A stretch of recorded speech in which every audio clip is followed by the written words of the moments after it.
సభకు నమస్కారం. 50 ఏళ్ల ఉద్యమ ప్రస్థానం ఈ అరుణోదయ.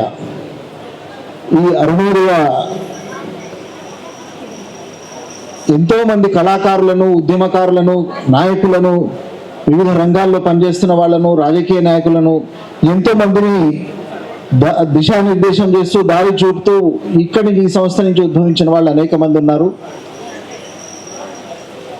1980, 81, 82 ఈ ప్రాంతంలో నేను అరుణోదయలో పనిచేయడం జరిగింది. PDS అరుణోదయ. PDSలో పనిచేయడం అంటేనే ఒక ప్రత్యేకమైన గుర్తింపు, ప్రత్యేకమైన ఎక్స్పోజర్, ఒక నాయకత్వ లక్షణాలను ఆపాదించి ఎంతోమంది ఇప్పుడు సమాజంలో చూసినట్లయితే ఆయా కాలం నుంచి వచ్చిన వాళ్ళు చాలామంది ఉన్నారు. అందులో మళ్ళీ అరుణోదయ అంటే ఒక ప్రత్యేక గుర్తింపు ఇచ్చినటువంటి సంస్థ ఈ యొక్క అరుణోదయ సంస్థ.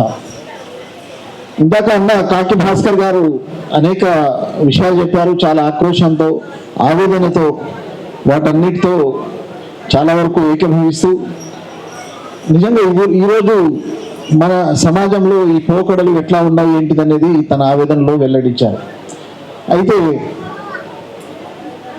మన ఈ సమాజంలో మూఢనమ్మకాలకు వ్యతిరేకంగా పోరాడాల్సిన మనము మళ్ళీ ఇంటికి వెళ్ళిన తర్వాత అదే ముహూర్తాలు, మూఢనమ్మకాలు చాలామంది అందరు కాకపోవచ్చు, చాలామంది మళ్ళీ ఆ విష సంస్కృతిలోనే కొట్టమిట్టాడుతుంటూ ఉన్న సంగతి వాస్తవమే.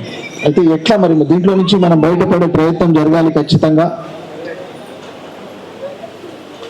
ఈ యొక్క ఒక కాగడా పట్టుకొని ముందుకు నడిచేటువంటి ఒక నాయకత్వాన్ని, ఆ యొక్క లక్షణాలను అందిపుచ్చుకొని ముందుకు వచ్చిన వాళ్ళందరూ కూడా ఈ సమాజంలో అనేక రంగాల్లో స్థిరపడ్డారు, అనేక రంగాల్లో ముందున్నారు, నాయకులుగా ఉన్నారు.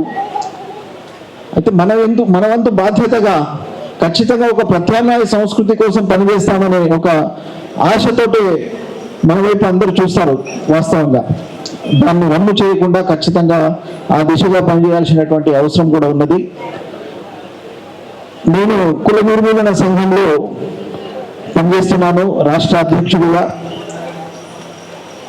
ఈ యొక్క ప్రత్యామ్నాయ సంస్కృతి ఏర్పడాలనేటువంటి ఒక బలమైన లక్ష్యంతో జీవితంలో, ఆచరణలో ఏదైతే చెప్తున్నామో అదే చేస్తూ ముందుకు వెళ్తున్నటువంటి క్రమంలో ఈరోజు సమాజంలో చూస్తుంటే కనుక బంధునీతి ఎక్కడ చూసినా కూడా మన ఒకప్పుడు మేము విద్యార్థిగా ఉన్నప్పుడు ఆ రోజులకు ఇప్పటికీ చూస్తే మనం ముందుకెళ్తున్నామా వెనక్కి వెళ్తున్నామా అనే ఒక సందిగ్ధావస్థలో మనమే ఆలోచించుకోవాల్సినటువంటి పరిస్థితులు ఉన్నాము. ఒకవైపు దేశంలో యుద్ధ వాతావరణం ఏర్పడి అక్కడ కాశ్మీర్లో అమాయకులైన ప్రజలను హత్య చేసిన సందర్భం చూస్తున్నాము. అందరూ దానికి స్పందిస్తున్నాము. దానికి పర్యవసానంగా ఒక యుద్ధమే జరిగింది.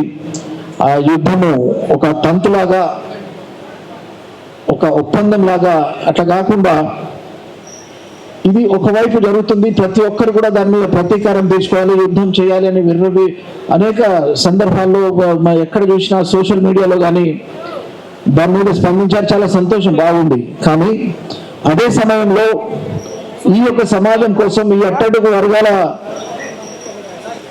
విముక్తి కోసం తమ జీవితాలను, ప్రాణాలను సైతం పణంగా పెట్టి కొన్ని దశాబ్దాలుగా పనిచేస్తూ చివరికి ఈ యొక్క ధమన నీతిలో తమ ప్రాణాలను కోల్పోతుంటే కనీస స్పందన కూడా లేకపోవడం కూడా ఒక బాధాకరమైన సన్నివేశం. ఇది ఖచ్చితంగా ఒక ఉద్యమం కోసం, ఒక లక్ష్యం కోసం, ఒక ప్రత్యామ్నాయ సంస్కృతి కోసం, ఒక ప్రత్యామ్నాయ రాజకీయం కోసం ఇంత పోరాడుతున్నటువంటి వాళ్ళ ప్రాణాలు కనీసం మనము ఈ సమాజం ఏమాత్రం గుర్తుంటే దాన్ని తగ్గట్టుగా ఈ క్రమంగా అట్లా మన మైండ్ సెట్ను కూడా తయారు చేసినటువంటి సందర్భం ఇది. కాబట్టి ప్రభుత్వం ఈ వేదికగా నేను ఒక విజ్ఞప్తి చేయదలుచుకున్నాను. వెంటనే ఆపరేషన్ కగార్ను ఆపివేయాలని ఈ సభాముఖంగా డిమాండ్ చేస్తున్నాను. అట్లాగే నాయకత్వం అందరూ కూడా ఖచ్చితంగా చెప్పేది ఏదైతే చెప్తున్నామో ఒక ప్రత్యామ్నాయ సంస్కృతి కోసము తమ జీవితాలను కూడా తమ పిల్లలకు తమ కుటుంబంలో కూడా అటువంటి విలువలను పాటించాలని కూడా విజ్ఞప్తి చేస్తూ ఈ అవకాశం ఇచ్చినందుకు అరుణోదయ నాయకత్వానికి ధన్యవాదాలు చెప్పుకుంటూ థ్యాంక్ యూ సో మచ్.